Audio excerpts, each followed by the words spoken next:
Good morning, everyone. Welcome to Catalyst Energies. My name is Dee. Thank you for joining me. I am so grateful that you're here. Thank you so much for your patience. I'm a little late starting this Monday morning, February 14th, 2022. So welcome back, everyone. Welcome if you're new to this channel.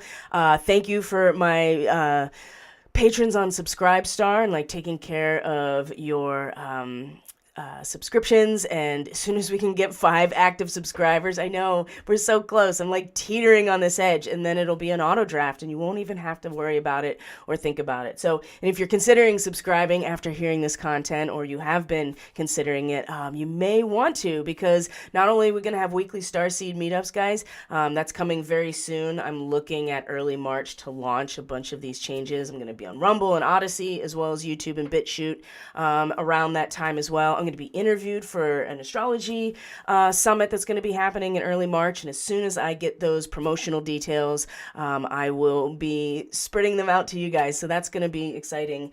But one of the things is that the astrology forecasts by sign, they're all moving over to subscribers only. So there will certainly be some free content around those every month. I'm sure I will post somebody's sign every month out on the platforms. But it's a lot of work, and I think they're really valuable, and so I'm going to move them to a subscriber-only basis. So if you feel like a smaller and more interactive community of starseeds on a regular basis that you have access to whenever it's convenient for you as a subscriber, if you feel like that's valuable, if you have questions, if you want to start building community around these topics and these identities, and also too, if you really value the more specific astrological forecasts that I provide, you may want to consider being a subscriber, and you can find that link in the description box below. So, wow, there's so much to talk about today. I'm going to check in with the stream right now and just make sure that it's working. It looks fantastic, and I will be popping back over there as we go through. So, I have a lot to share this morning, and so I'm going to do my best to stay as focused and on task as possible while still leaving some creative space to weave all of these data points into some sort of narrative. I'm going to share my notes from watching the Super Bowl, the halftime show, and all of the commercial space, and just kind of start some conversations. I listened to some very compelling content over the weekend from a number of different sources that I'm going to link in the description box below this video, and also after I'm done broadcast those on Telegram. Just a number of different concepts, but they will be great resources and addendums to what I'm going to bring up today. I have a reading to share for today's transmission. We'll talk about the astrology. It's part of the reason that I picked the imagery for today's transmission. You can find a link to that actual painting on the artist's website. That's also linked in the description box below. I believe it's Vladimir Kush. And it's the eye, the eye of the needle, the saying of Jesus, where basically, here, I'll just read it, actually. I have it queued up right here. It's in all of the New Testament Gospels, but the one I'm looking at is Matthew 19. That it's easier to for the camel to go through the eye of the needle than it is for a rich man or a rich person to go to heaven. Oh man, now I'm trying to find the exact, which I think it was 20, I think it is 24.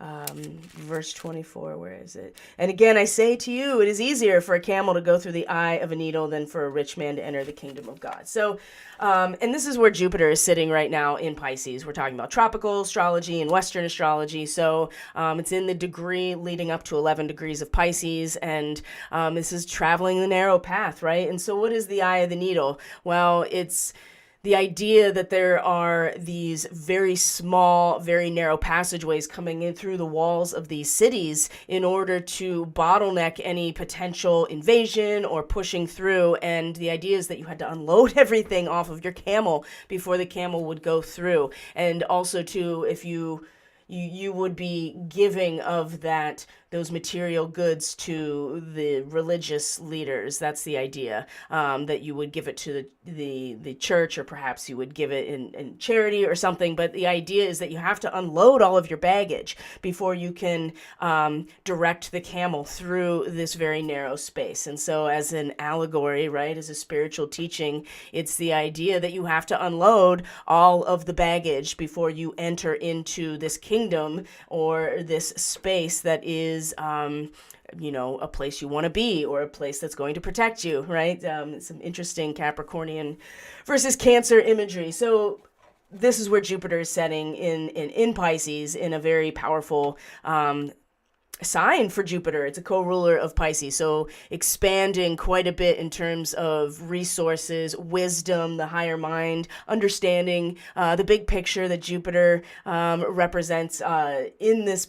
It's so interesting when you are expanding simultaneously in one area of your consciousness, and at the very same time you have finding yourself that you have to contract, right? You are simultaneously experiencing these things as one person, and it makes it even more confusing, and that's exactly what's happening right now. This is such a great way for me to wrap my mind around what is happening, a simultaneous expansion in one area and a contraction in another, especially in terms of where we're leaving behind. But it's also important to consider that there are still elements that are being offered and superimposed on this situation. And that's what I'm going to talk about when I'm going to go over my notes of the Super Bowl. One thing is for sure, that, we're all feeling the residual, of that, regardless if we participated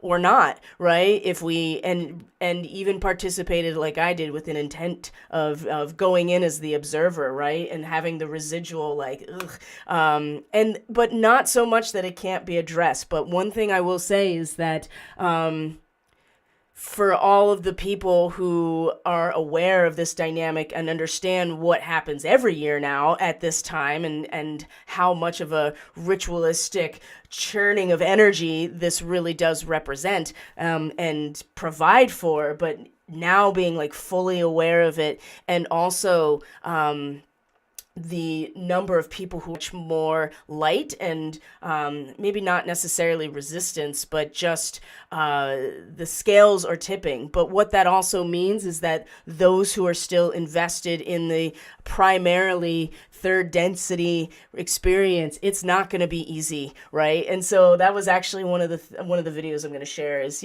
Cliff High's most recent. And I don't really totally agree with some of the company he keeps, but he has his reasons for certain things. But one thing I will say is it always seems to line up with exactly the way that I'm reading the astrology, his predictive analytics, the way he does it. And that's what he was saying too. He's like, the normies, it's gonna get hard, very difficult. And there were so many things over the weekend, so many things, right? We had the whole Super Bowl ritual and everything that went along with that, and everything that has been attempted to cram into our consciousness, about all of that, and how that's what its function is every year.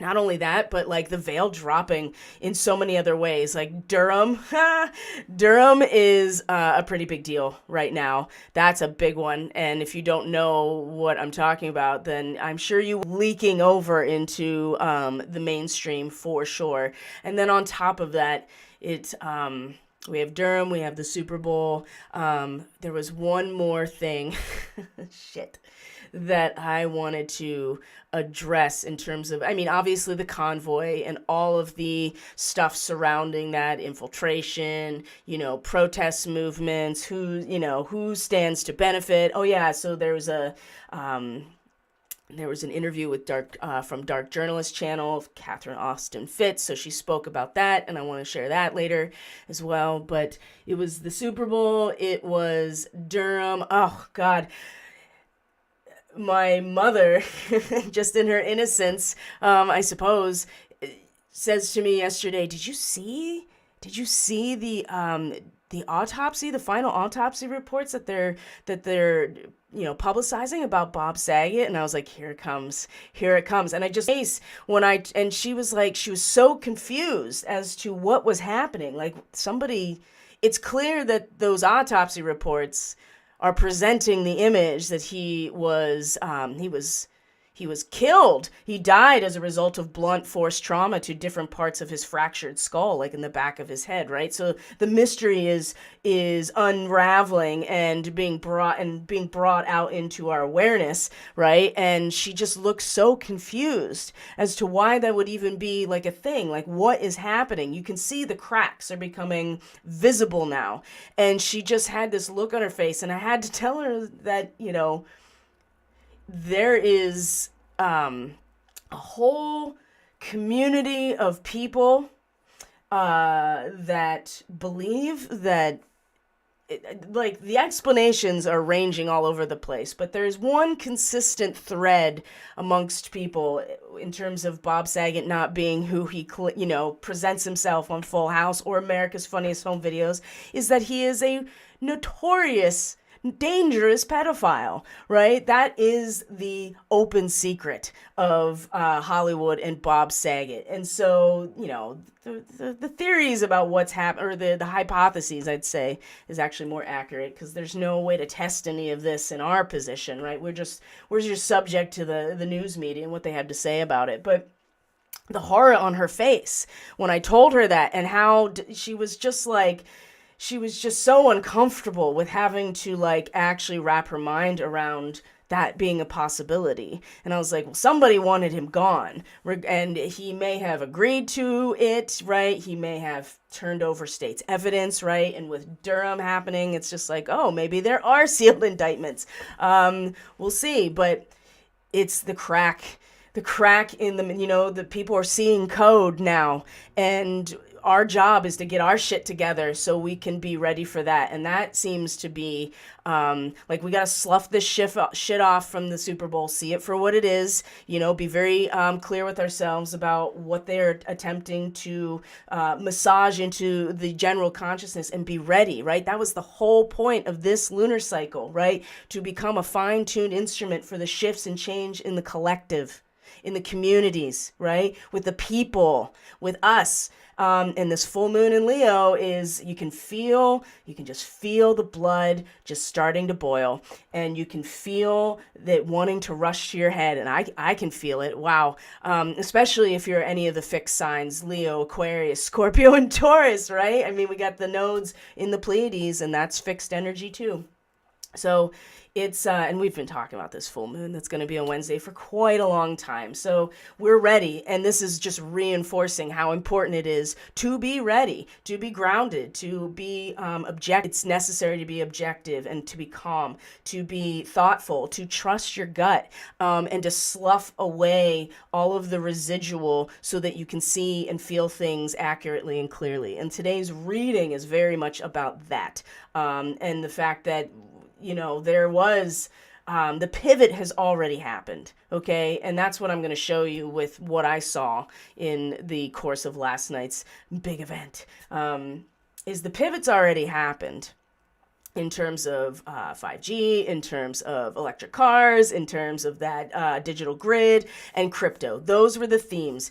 Crypto, 5G mobile phones, and crypto, 5G, and electric cars, every electric car imaginable, every celebrity coming out, and fictional characters coming out and selling electric cars, 5G, crypto.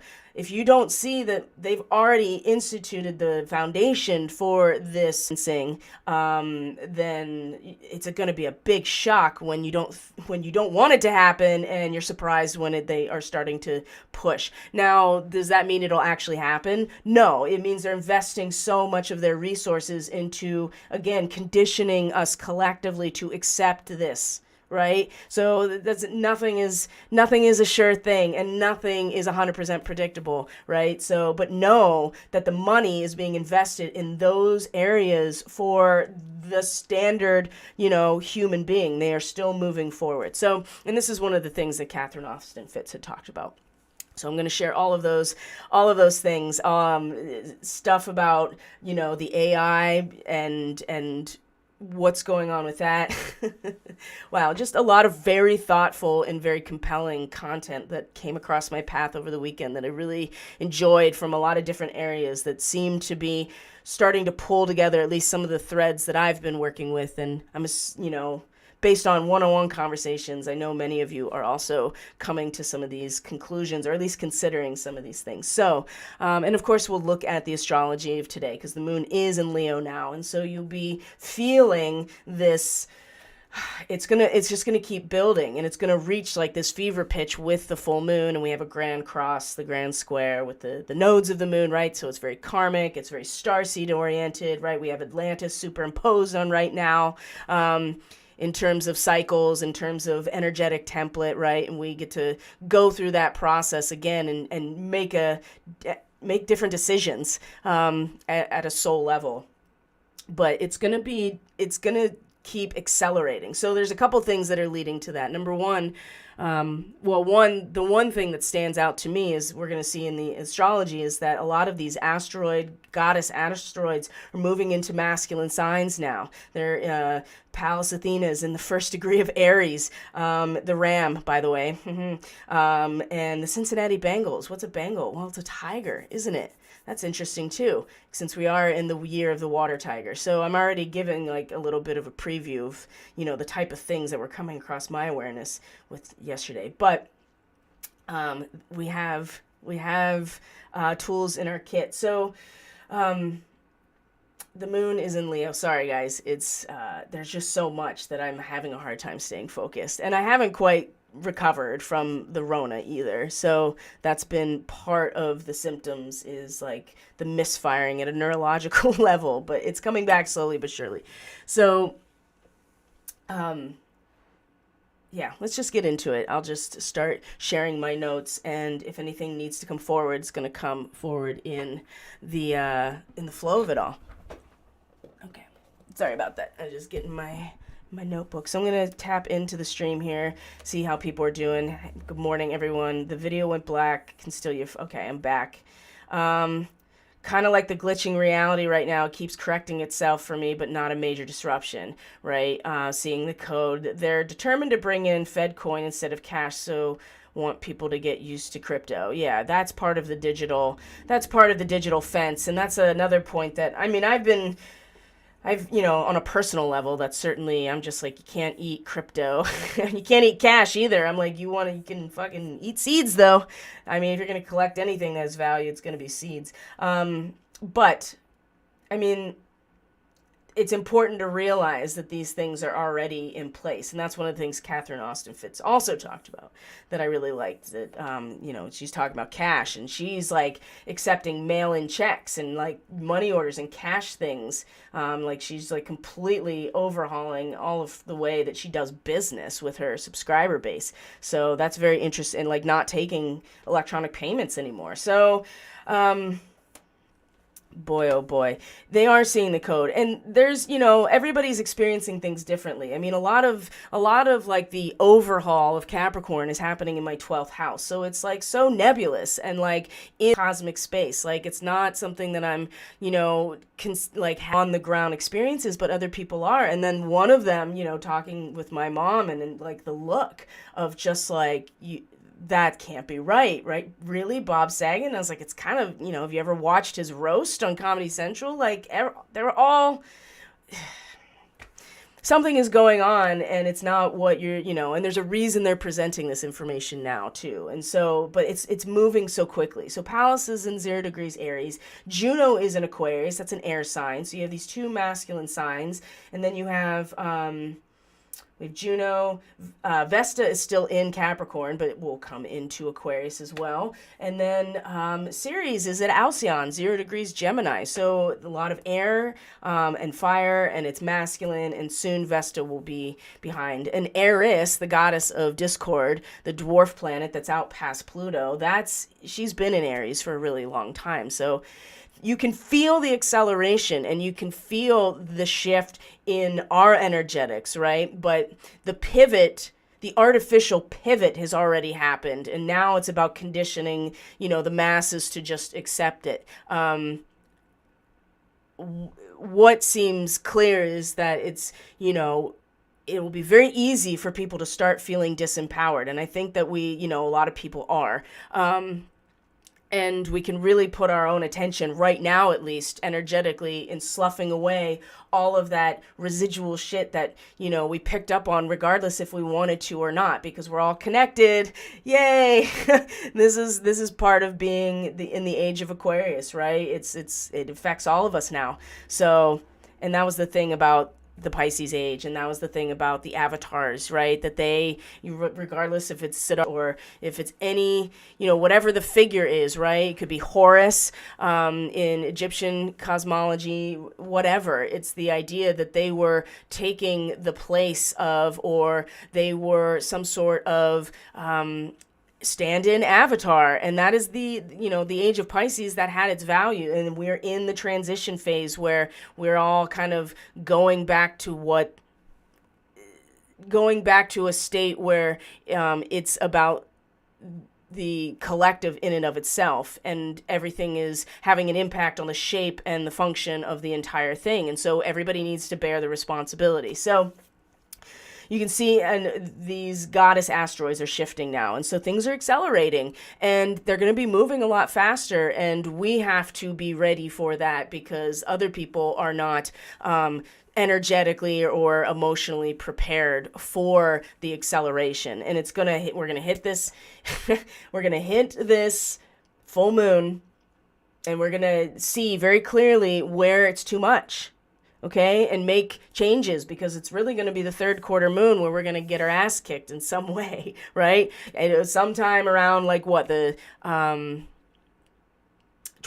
or 24th, when Mercury comes out of its post-retrograde shadow. It's coming into Aquarius today, so at least we're getting that, right? At least we're getting that. So I'm going to start with Mercury coming into an air sign, right? At least we are able to think clearly and think collectively if we choose to do so. So there's a couple, I'm just going to show you, I'm going to just share with you real quick here, just the notes, right? And I'm not going to deconstruct or decode everything. There's plenty of people, dude, there's going to be no shortage of any decode of this halftime Super Bowl experience. So have at it, right? Listen to all of them. Listen to the ones you don't like. Listen to the ones you do like. See how it fares. I'm just going to share with you my notes, right? And see what you saw. So the first thing, I told you already, the three themes that are prominent in the commercial space: 5G phones, crypto, and electric cars, right? All on the grid. Jurassic Park has a new movie coming out, right? So put a pin in that, because you're talking about dinosaurs. Specifically, the dinosaurs are now in control. That was the vibe that I was getting. And conditioning us to accept our role as less than. So, and, the dinosaurs are very connected to the Draco in terms of the stars, seeds, and that whole world, right? So consider that as well, that the Draco are very connected to the dinosaur type of creature. And in his amazing wisdom, I'm sitting there and I'm like, they're really invested in getting us to wrap our minds around dinosaurs coming back. What is this? I mean, what's with Jurassic Park, right? And Seth is just like, well, there wouldn't be enough oxygen in the atmosphere to sustain that. And I was like, oh, but if you make everybody, you have a social credit system that has to do with a carbon footprint, and you are intentionally, trying to diminish carbon in the atmosphere and change the atmospheric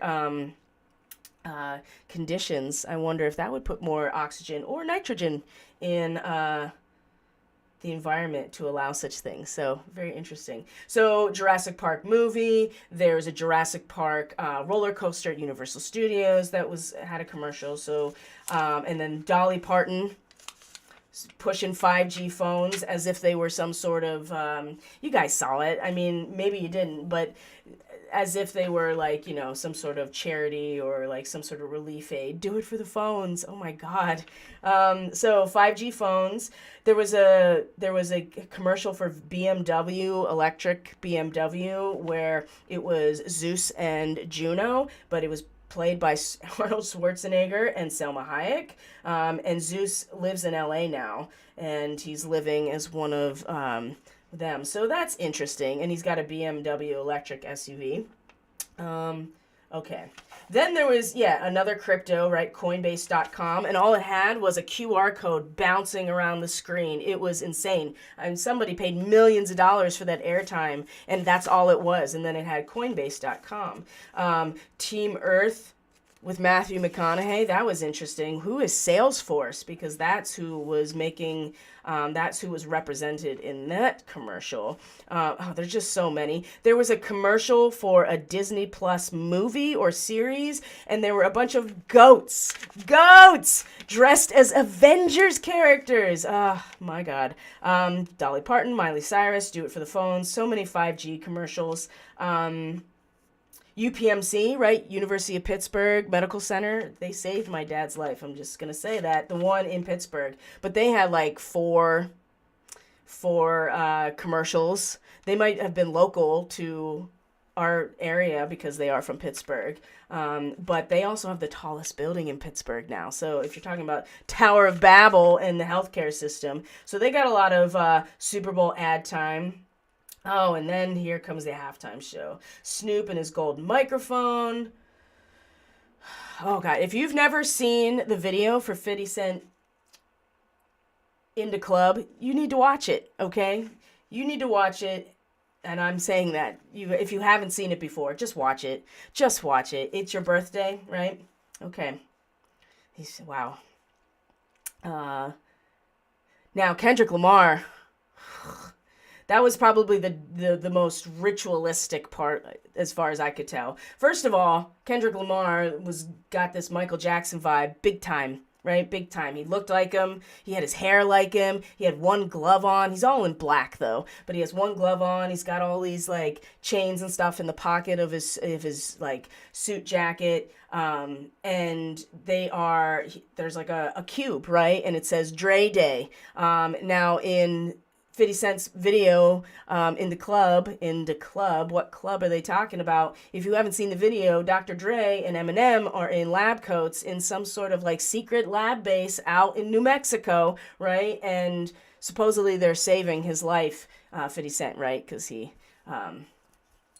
from something, but they are the doctors, Dr. Dre, overseeing that. Anyway, so Kendrick Lamar, so they are all part of like one club, some sort of cohort. I mean, obviously Dre is producing them all. That's the thing, Dr. Dre, but it's like there's something else going on with these people, besides the fact that it is just a particular studio.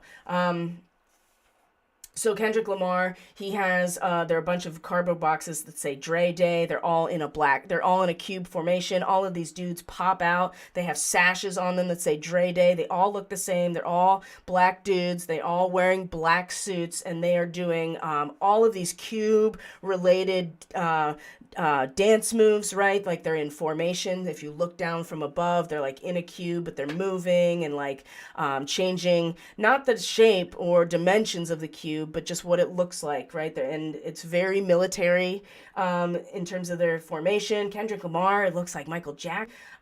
This was the most ritualistic of the entire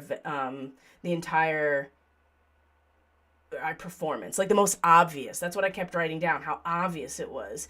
Eminem comes out. First thing he does is mimic being a machine shutting down. So he's pretty much admitting that he's also a clone and a creation of Dr. Dre. They all are. They're all on top of these buildings, like they're individual, like homes or a cubby or something. Eminem took a knee. there's a couple other things. And so I'm sure that there's other symbolic reference that I totally missed. It seemed less obvious, except for Kendrick Lamar. Man, that was really, really obvious of like some sort of, just pumping out an army of Dre clones, basically. And Kendrick Lamar is looking like Michael Jackson. It's just bizarre. It felt less overtly satanic, like last year's with The Weeknd. That was just creepy. It felt less like that, but it was still very full of occult symbolism. I mean, they're all in the club, right? They are all in that club. And so perhaps they dialed it back. I don't know, because all of the commercial space had a lot to do with the digital hive already being available, and a really good thing, right? So what are they trying? The thing that I wrote down is that it seemed like a lot of the dancers and a lot of the set and the aesthetic of it was, if you really looked, they just seemed to be, and this is what this hip hop has done for the last couple decades, and I don't have any issue with that music at all. I really enjoy it, actually, which is why it sucks, because I feel like what it's done is glamorized the ghetto culture in all the ways that are not worth, there are lots of things to be proud of and to accentuate in any kind of culture or subcultural group. I believe that's true. But having lived and worked in West Philly and actually being in a real, like an actual ghetto, and I'm sure other people have had similar experiences in their life or their profession, it's just like there's such a glamorization of the aspects of the culture that make you into a gangster in the first place, right? Crime, poverty, drugs, all being delivered by the government. So what I wrote down is that it was, they were performing all of their customs and, their dancing and stuff, which is what they all do. But it's like, they get out of their impoverished prison by reinforcing it for the rest of people, right? And so I just noticed that a lot, a reinforcement of certain types of cultural attributes that would be to that area of Compton, right? That's pretty much what they're, even though Eminem's not from there, he's still from, he still hails, apparently, as far as we're told, from a trailer park. Like, who the fuck knows anymore, these people? But Mary J. Blige, she was all in white, and her dance crew was all in white. And that was interesting, but everybody else was in black except Snoop, right? He had this blue and yellow theme, and I'm sure that there's probably some symbolism there, too, that I'm not exactly catching, but there's just only so much that I really want to give my brain to. So those were, like, the themes, right? And I would be curious to see, what other people have decoded. I'm sure they're spending a lot more time, like, unraveling some of these things and maybe making projections just based on their opinion, but that's just what I found. So I do want to, well, first let's see what people have to say. Doctor Strange is all I care about. Man, that was yes, I did see that particular trailer. I'm very curious. I do really like, he's my favorite Marvel character. Salesforce is a customer relationship management technology. Team America, or Team Earth, Team Earth. Customer relationship management technology. So it's a digital technology. Okay.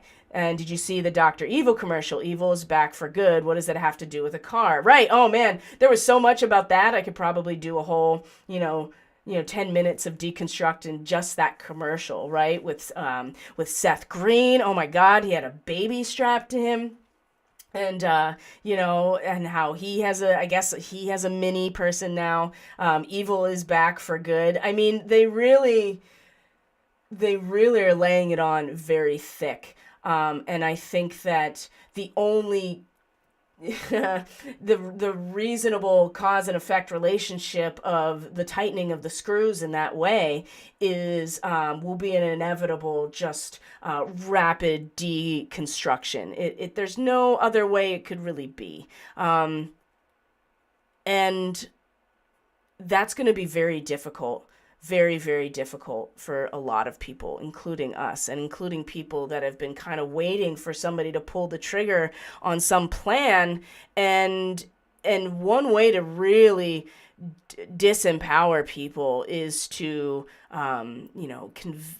convince them that somebody else is going to act in their best interest. Doesn't mean there aren't people acting in the self-interest of humanity, or there's a lot of different ways that can happen. So, but we all have to be doing it. And the thing is that people, I feel like, it's just, they're seeing the code now and they can't not see it. And it's just going to keep happening. And so the offering of a safe digital haven through crypto and 5G and electric cars is going to be very tempting for people who, for whatever reason, this is just what they've gotten to at this point.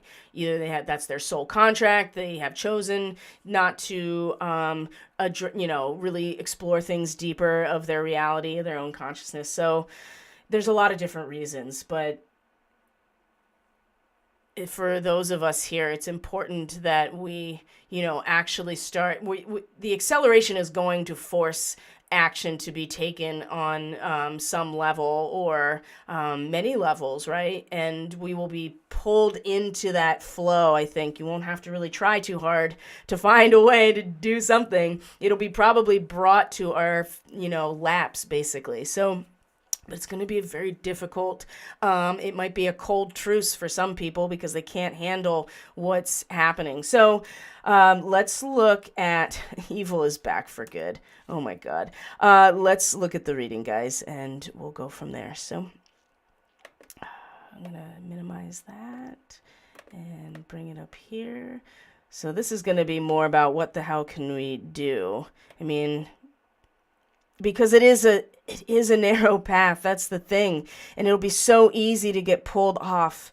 It's so easy for people to just feel, look at this. I mean, this is not an easy reading. I'm not, so I would definitely feel weird, especially if this was a cold reading for a person. I would feel very weird being, giving this reading to somebody, but there is so much, when you get the Wolverine, that's a great sign of like, you are a lot tougher than you think, right? And I'll go into the attributes of why that is. The Wolverine it seems like such a cute little critter, and it is if it's domesticated, but they are ruthless animals for so many reasons. Okay, so we're going to start here with our 10 of Cups. Now, the caveat here is that when you're working with a lot of the tarot, and unfortunately with the Kabbalah that we've been given, you know that it's a system of 10. And it's my stance at this point that false matrix is the base 10. So when we use the Thoth deck, we really do keep in mind that what it is utilizing, much like the Kabbalah that is presented in Judah as we know it now, is incomplete.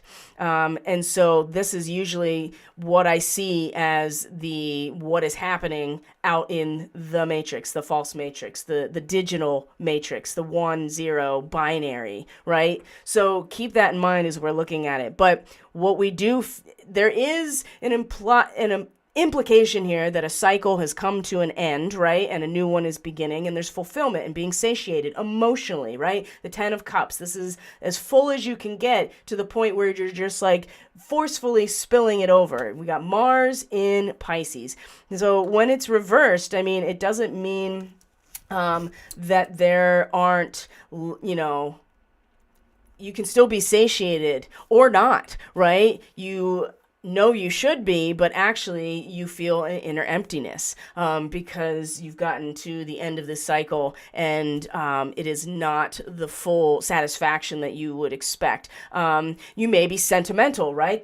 Something has come to a completion, but there hasn't been, that you haven't quite let it go, and so you're still sentimental about it. So that's still giving your energy to the cycle that has already found fulfillment or closed out. And so it doesn't really heal, or doesn't close out, because you're not allowing yourself to let go of that cycle, right? And so also too, when it's reversed, we could be wasting we're satiated, we have enough to like forcefully overflow or give, or just outward output, but maybe we're wasting it. Mars often will do that with any resource if it's not well aspected, or we don't understand how to output in a way that's not wasteful. But this can be very wasteful at an emotional level, right? And then debauchery, right? Where again, it's a lot of output. There's a lot of action with Mars, and you certainly are not thinking before you act with Mars. It is very connected to the subjective and the instinctual almost. And desire really pushes Mars, because it's at a level before you're even conscious that you're separate from everything else. You just act. It's instinct. But again, when this is reversed, because we're talking about Pisces, 10 of Cups, Mars in Pisces, this is not about your own feelings, but is about the transcendental feeling. And so there can be debauchery, or even, consuming different ways of escapism or addictions, right? Pursuing them in order to fulfill yourself when you don't need to be fulfilled anymore. The cycle has ended. So however you want to look at it, there is this causal effect here of something being inverted or off about this this seemingly satiated emotional feeling, as if we've reached full satisfaction at a transcendental level. It's definitely off. And I would argue, of course, with the Super Bowl ritual, that could be a big part of it. And then just also too, just like as people are trying to get back to some sort of normalcy and not really being able to do that, I think this is also part of this, that there's a waste of energy, there's an inner emptiness, something is not right about what we're supposed to be feeling as fulfillment right now, and something is very off. I think we can all probably feel that on some level. And so when we move into the heart of the moment, another reversal, there is a lot of reversed inverted energy in this reading. So the 9 of discs is gain. It's Venus in Virgo, which is supposed to be very sweet and satisfied and like, look at everything that I've done and I can enjoy it, right? Well, when it's reversed, again, we're either like completely greedy for more, right? It's not enough. We're self-satisfied with like to the point where we can't see anything else. Maybe we're hyper materialistic when it's reversed. Maybe we're dissipating that which we have gained, right? Maybe there's a leak somewhere, or like a hole in the bag, right? And it's just emptying out, and we're not really actually gaining anything, even if we think we are. This could be about abuse and exploitation as well. So this is the heart of the moment, right? That there is a sense of material gain that is also inverted. So we have Mars and we have Venus, right? We have the 10 of Cups, we have the 9 of Discs. We have these culminating energies that are reversed. Like something is not exactly, it's inverted or not fully expressed when it comes to how we feel, and the collection or the bearing of everything that we, putting our resources to work, and what we have gained as a result of it, and not feeling very good about it. Or like I said, there's a hole in the bag and it's just everything is falling through the hole in the bag. There's a lot of dissatisfaction, and I think there is a lot of emptiness, and there is definitely a lot of questions, and people who are still probably putting their heads in the sand, or looking for any way to feel secure or satisfied with material gain in some way. Of course, you could look at these as reversals in that it's an internalized experience along the entire horizontal axis here, but because the Four of Swords is also reversed. So, I mean, you're looking at like a cold war, right? You're looking at a standoff that is not exactly a truce, but it's still like stagnant of thought ultimately. And I think this is out there, like it's definitely falling away, and it's definitely like dead weight. But if you're still invested in it, it's really an uncomfortable and confusing moment here. And you can see it. You can definitely, I'm sure all of us can probably give an example of where we're seeing it unfold close enough to us that we're like, oh man, that is intense. So energetically, this is where I think we need to be very aware of what's going on here, because the 7, here's our 7, right? We also have caught in the ruins at the top, which is a 7 because it's 1 plus 6 of 16. So we have these two energetic, positions of opportunity, but readjustment needed, right? Something falling out of favor, or something, that is keeping us from actually finding alignment. But this is exactly the type of thing that pushes us to actually adjust and transmute a situation. So, but here we are, the 7 of keys, the ascent, and it's definitely reversed. So this is really feeling like we've fallen from a position, and we are talking about where we are emotionally and subconsciously, where we are grounded and stabilized emotionally, right? Which we just had the Cancer moon and the mystic rectangle with Pluto come back around from the Cancer full moon that was last month. And so there's definitely an overlap somewhere, just not as obvious, but here it is, right? It really was testing our ability to find that really strong emotional baseline in the face of, Pluto through the course of destruction, demolition, and power dynamics, paving the way for transformation, but it's at a very difficult, very difficult journey with Pluto involved.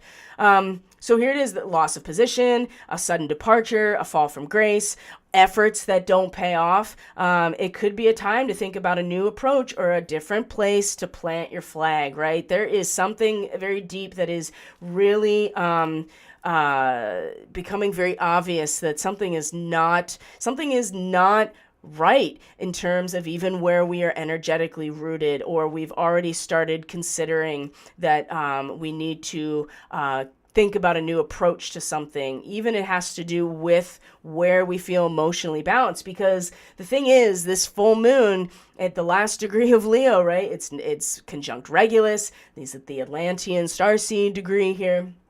And is very overwhelming, right? You have to have a pure channel and a release point for that Kundalini, or it can be very overwhelming. So we need to make sure that we are in a position where we may need to change. If we are making emotional or I would say emotional or our inner life and our personal life, if something is not paying off in that way, even just in our own feelings, or something is a sudden loss of position or departure, it will show you exactly where you're forever stabilized and what can change in what you're doing. And in this case, I would say, like, what you're feeling and where you are finding your root system, right? Is this actually doing what it needs to do? And I think I think it's just important to even just consider it, right? Consider how you're feeling. Consider how you would feel if things continue to escalate and people around you start, and this is already happening, right? But it's going to keep happening more, where people are going to start seeing the code and the glitches, and Uranus is still in its post retrograde shadow, right? This is not new territory necessarily in that way. We will deal with that. Right now, though, we are coming to terms with where we truly are embedded and how we feel about that, and if it's actually going to hold us. I think these are good questions to ask. And where is our attention? I think we do realize that we are caught still collectively and probably individually at a certain level, I would say, in self-imposed situations that are dark and difficult, and they look like they have us trapped, right? If you do nothing, you will perpetuate your attachment to this situation. That is, again, this is the Tower in the Tarot, 16, right? This is a lot less dramatic. This is very much like, oh, you just look up and you're like, oh, okay, I'll just climb out, right? This is about not letting your past ruin your future. This is about knowing you have the power to climb out now. This is about again, if you do nothing, it'll just perpetuate your feeling of being trapped. And this is where our conscious awareness and our attention and what's going on right up here, right now. And maybe there will be some type of event that turns us on our side, like with Uranus. And I'd say that we are looking at that like between today and tomorrow, especially because the moon is going to square Uranus before this full moon. And will be opposite Saturn, right, in Leo. So all of these fixed energies are going to be enhanced with a Leo moon over the next day or so. So there may be something, but it also represents the fact that we do know that it's just a matter of our own perception, right? That we don't have to feel trapped. It's our choice, right, to take ourselves out of these self-imposed limitations, right? And a lot of what happened yesterday, right, was to impose those limitations as if we wanted them, right? And I'll tell you what, my own social psychology research that I've published and presented, that was, at the end of it, that was what I found, my conclusion, that people will participate in their own objectification if they think it's their own choice, right? If they think they're choosing it, even though the temporal and physical environment did massage and condition the people to participate, but it was so subtle that you didn't even know.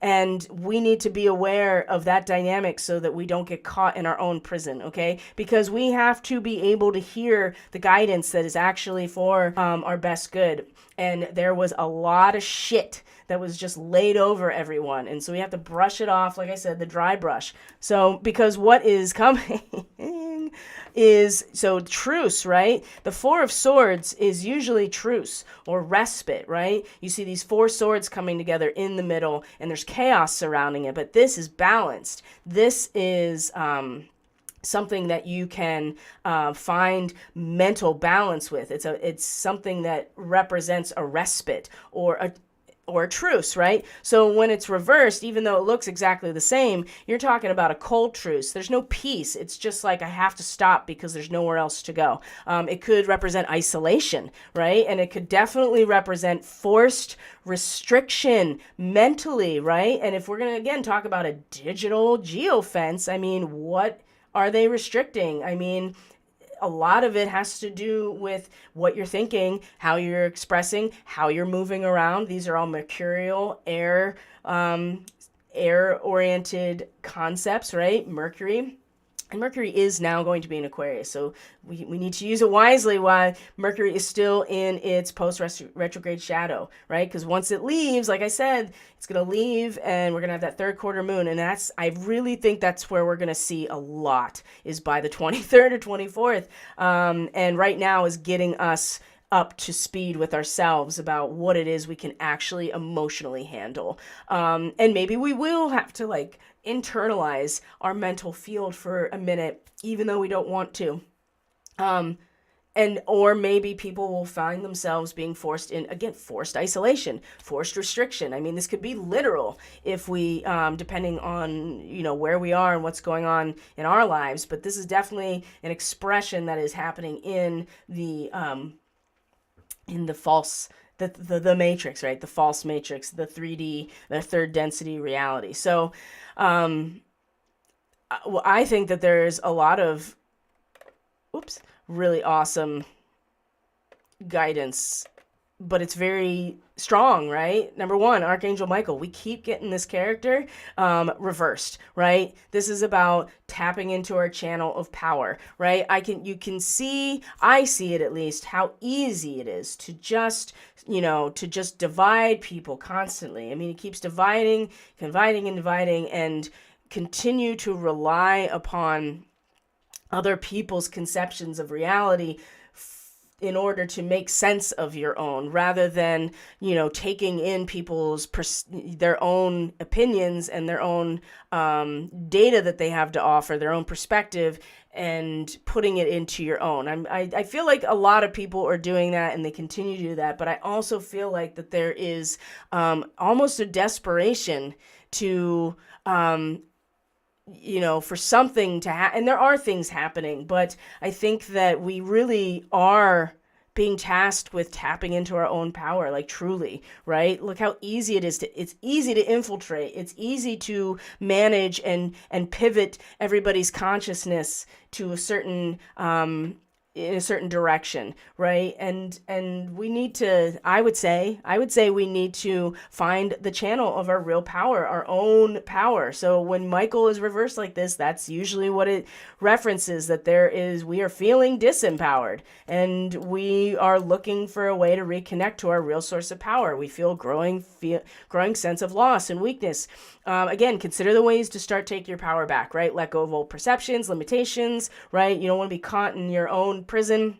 Take action on your own behalf, right? And it's accelerating. We're all going to have to at some level, right? Something is going to give us an opportunity. Like this grand square of the full moon is no joke, right? It's going to show us exactly the challenge. But we do have to take action on our own behalf. Now, the Wolverine is an exceptional animal messenger, okay? So look at the claws, number one.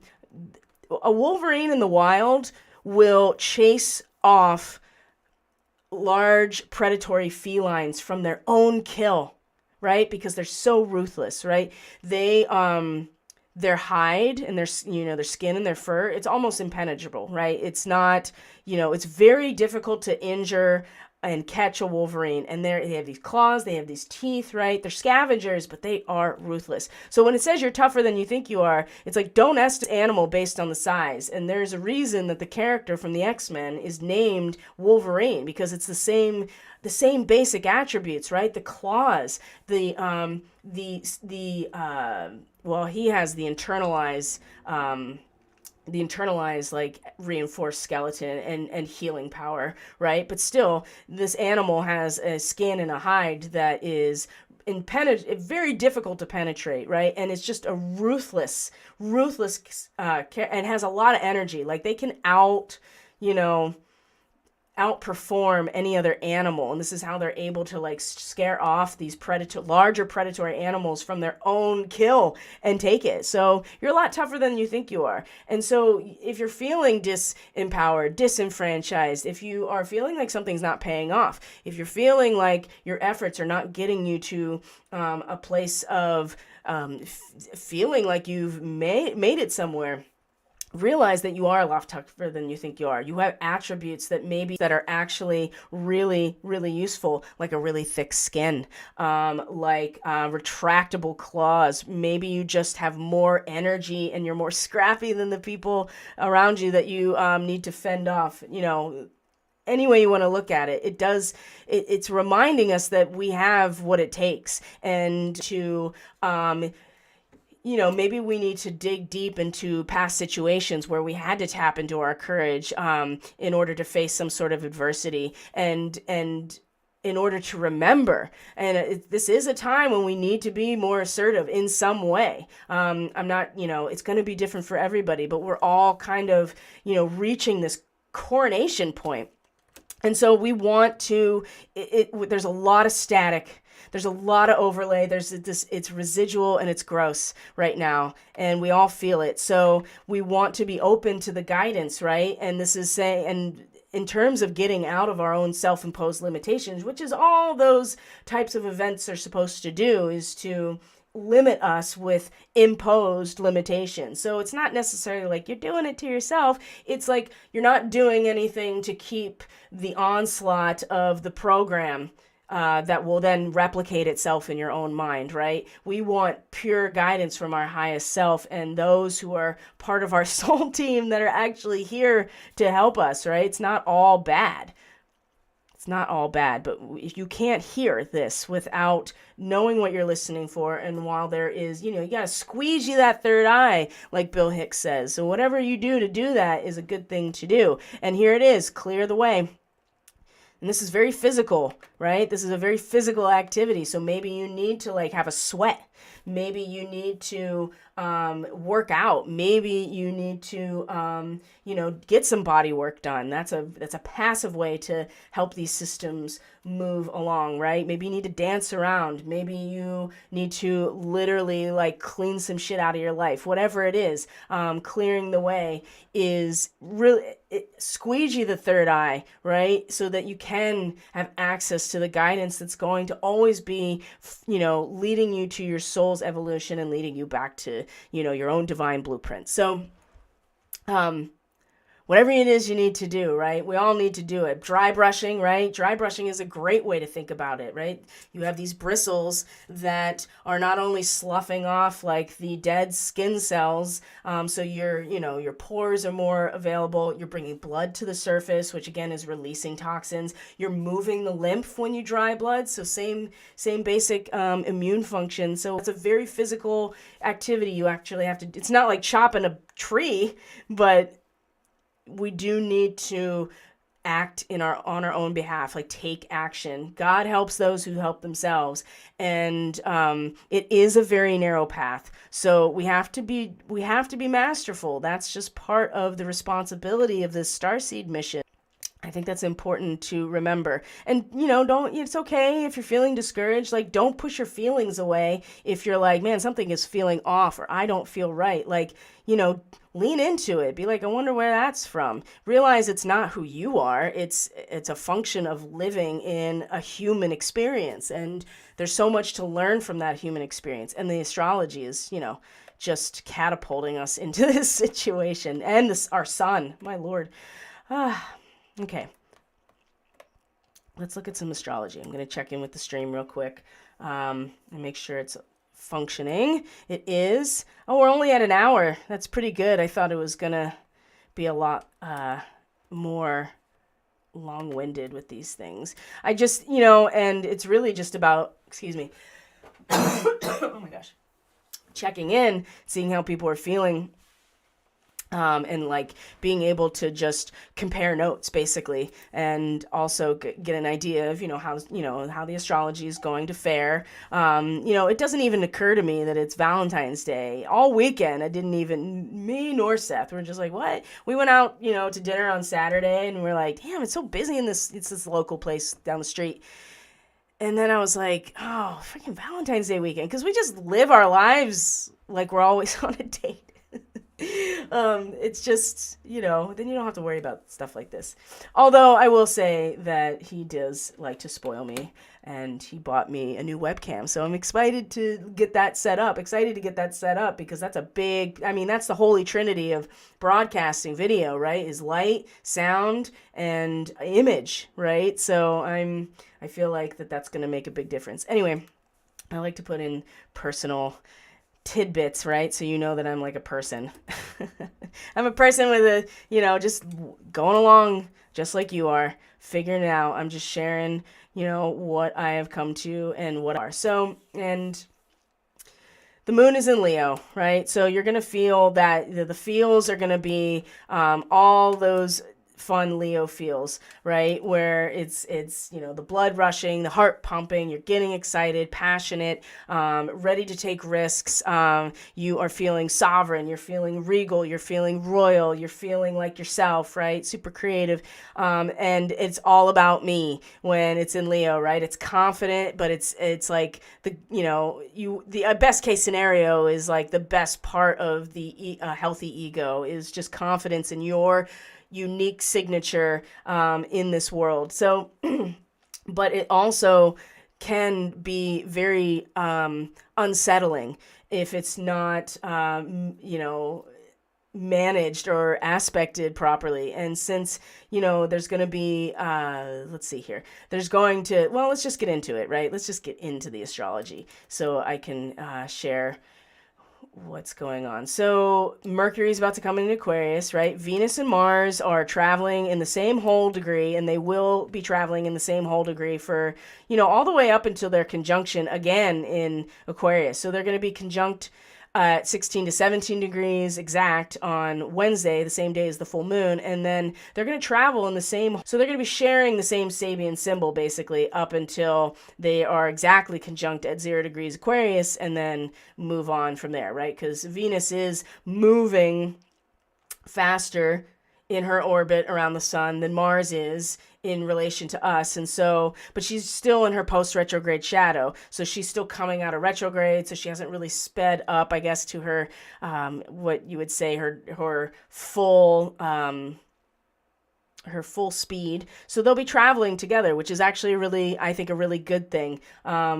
As they finish out the entire last half of Capricorn, which is really about like group integration of what is crystallized. So this is very favorable for anybody that wants to, fully engage in the alchemical process, with Mars and Venus together, right? This is very fertile territory, if you know what I mean. So depending on where you find Venus and Mars in your chart, it's going to have an impact on what area of life they're having, this impact on. So anyway, we have those two traveling together. Mercury is going to come into Aquarius today. We have Saturn in 17 to 8 degrees Aquarius, was in a trine to Black Moon Lilith over the weekend. And this degree is I really feel like Durham is the word that comes to mind when I think about this degree, right? It's a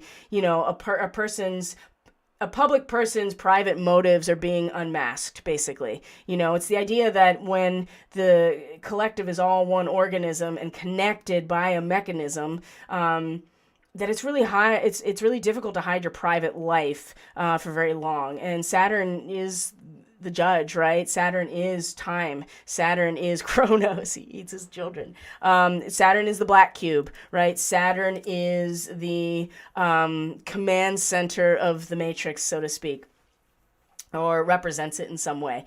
But ultimately, with time being the element that Saturn really stands for and the unyielding natural law, this really, even with Black Moon Lilith that was giving an out, right? It was hiding. It was like survival. Anybody that needed to survive was finding a way to insulate themselves with their mind. And we talked about that too. And I think that was really, that went both ways, right? In terms of who needed to hide for what reasons and from whom.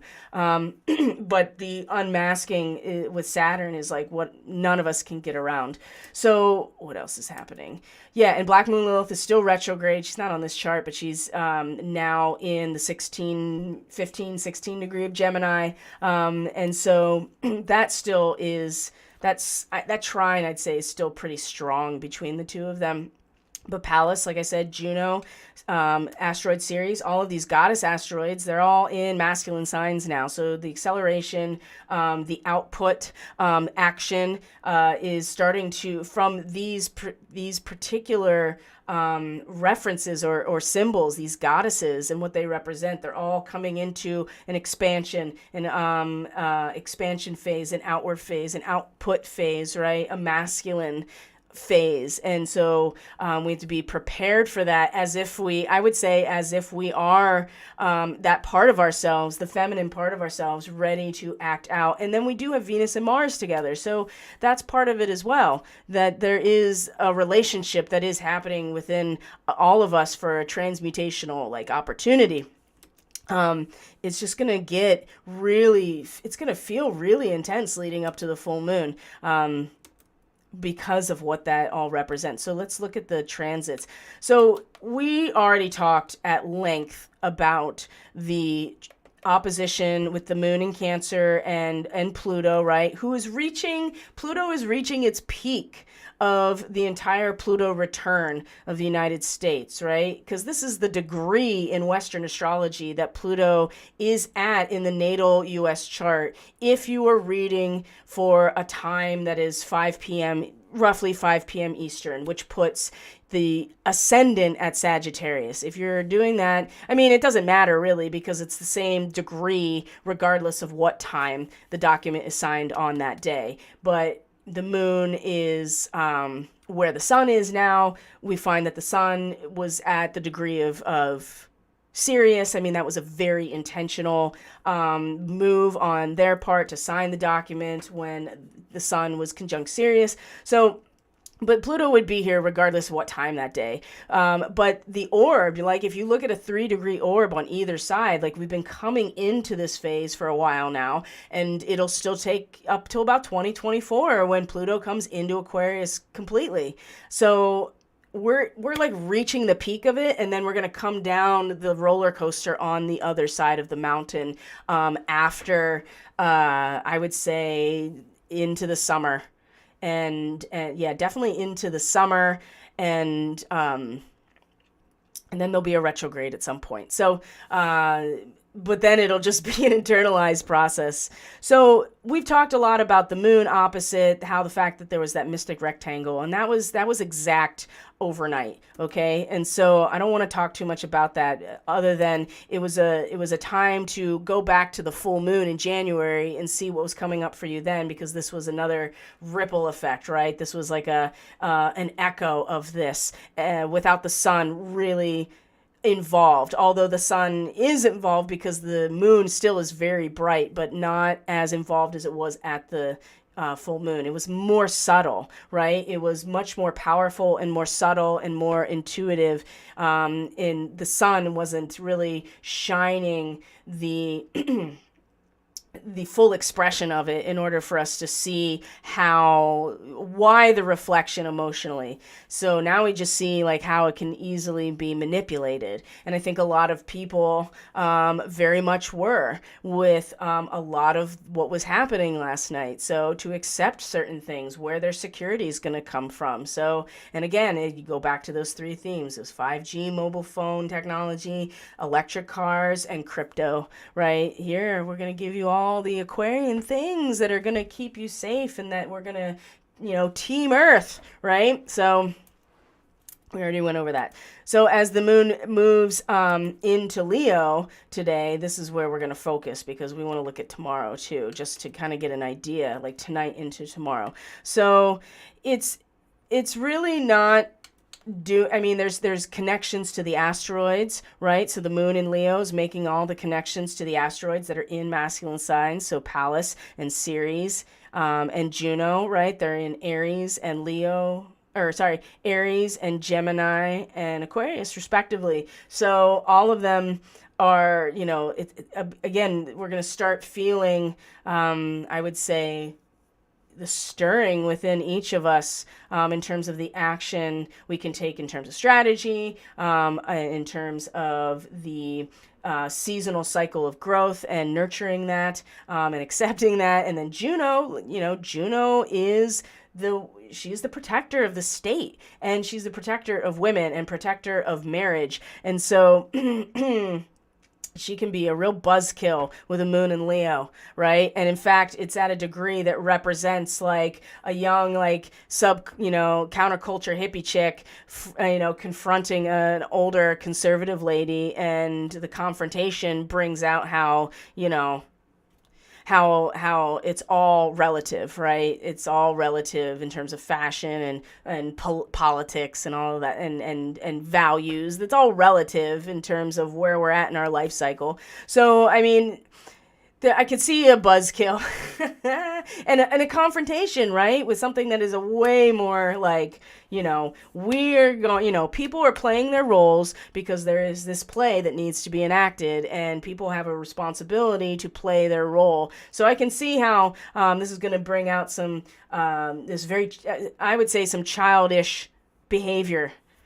So be aware of that as well. But it's really going to be tomorrow I think where the moon is going to be really providing a lot of struggle. So first, I mean, it's going to come in if we go to midnight, just to give you an idea of what overnight may hold for all of us. Well, first, we're going to see that there's the trine to Chiron, and then there's going to be a quincunx to Jupiter, and then there's going to be a square to Uranus, all like right overnight or late tonight, and then of course, the moon is going to move through Leo all through the evening, and then by tomorrow morning, it's going to come into an opposition with Saturn. Here's dad and the child squaring off again with the moon, and really, like, I just want to have a house party, yo. And it's just like, I don't think so.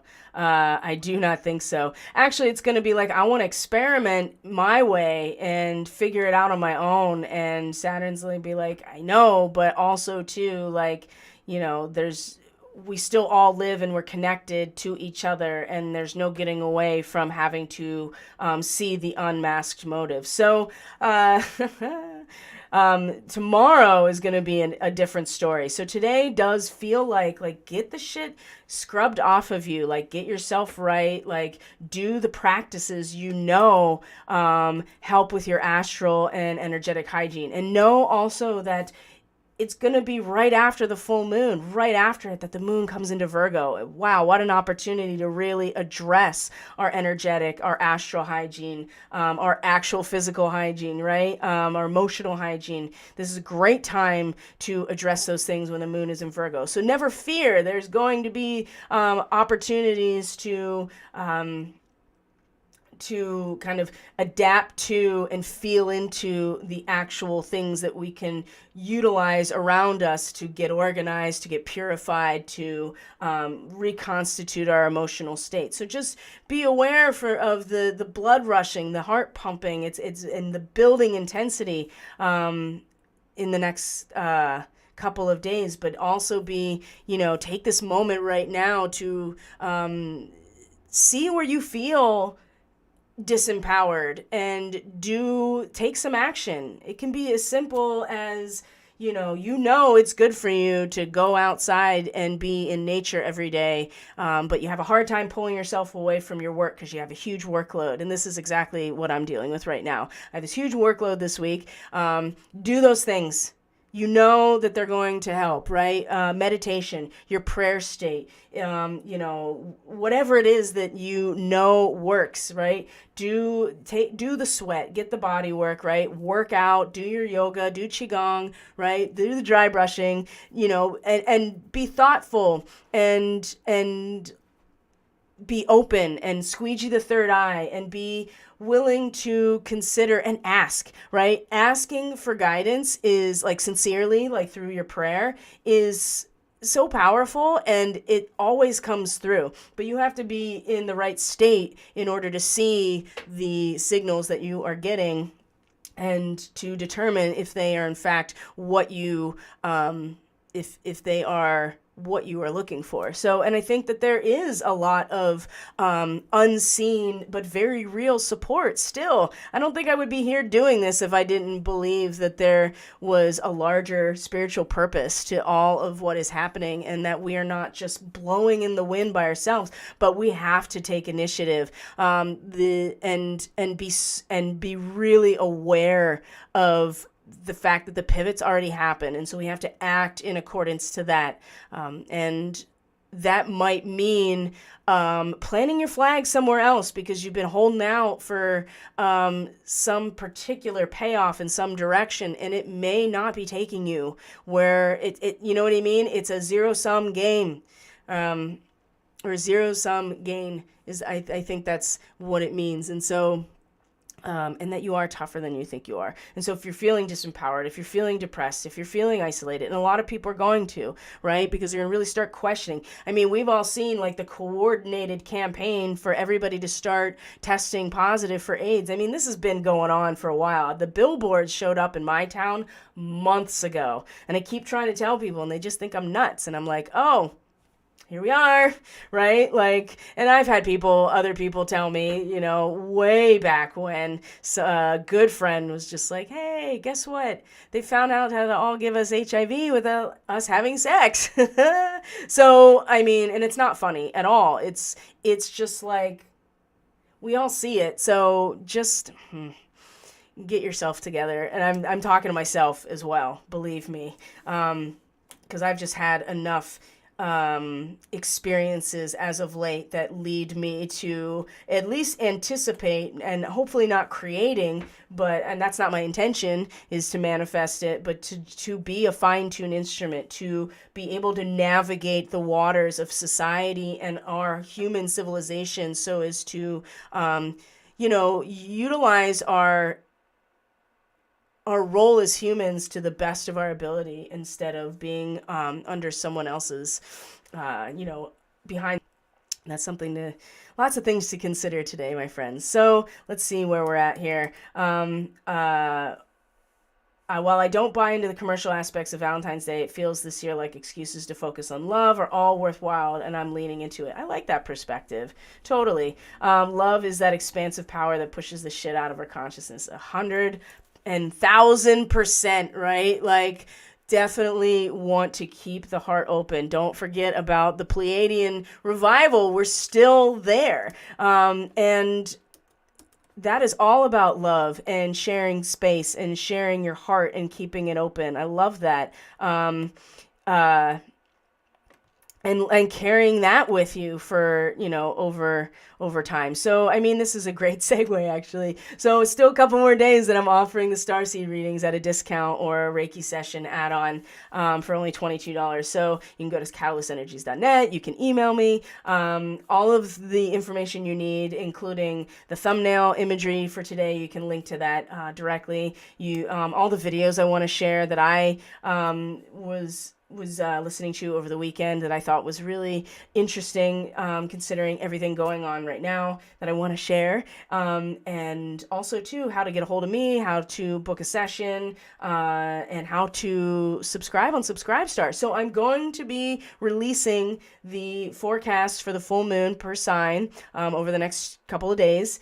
And it's going to be the last time that they're all going to be freely available. They're going to, starting in March, roughly around those forecasts are going to be only available to subscribers. So if you haven't subscribed so far, this is a great time to do it, because not only are you going to have access to the meetups and to those forecasts exclusively, but then also to you help all of us push the platform to an auto draft and makes it easier on everybody. So that would be really cool if we could do that at some point. In the meantime, you guys have a great day. Thank you so much for being here. I truly appreciate each and every one of you.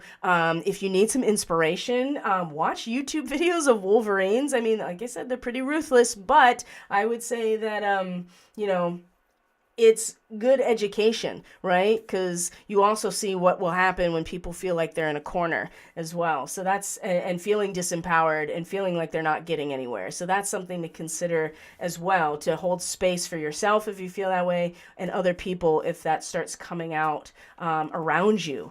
But yeah, have a great day. Tomorrow's going to be a very interesting day. We'll be back for the Daily Medicine transmission. And I love you guys. Thank you for being here. And I'm trying to think if there's anything else that I need to share. I'm just so grateful to have this space with you all. I look forward to the things that are coming down the pipeline. And I'm truly excited for life in general. And I am preparing to receive the full experience, and we are in control of that. We're in control of creating that. So one catalytic reaction at a time, my friends. That's what it's all about. So love you guys. Peace out. I'll see you tomorrow.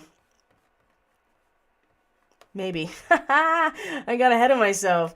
Okay, now I think I'm ready to finally peace out. Okay, guys. See ya.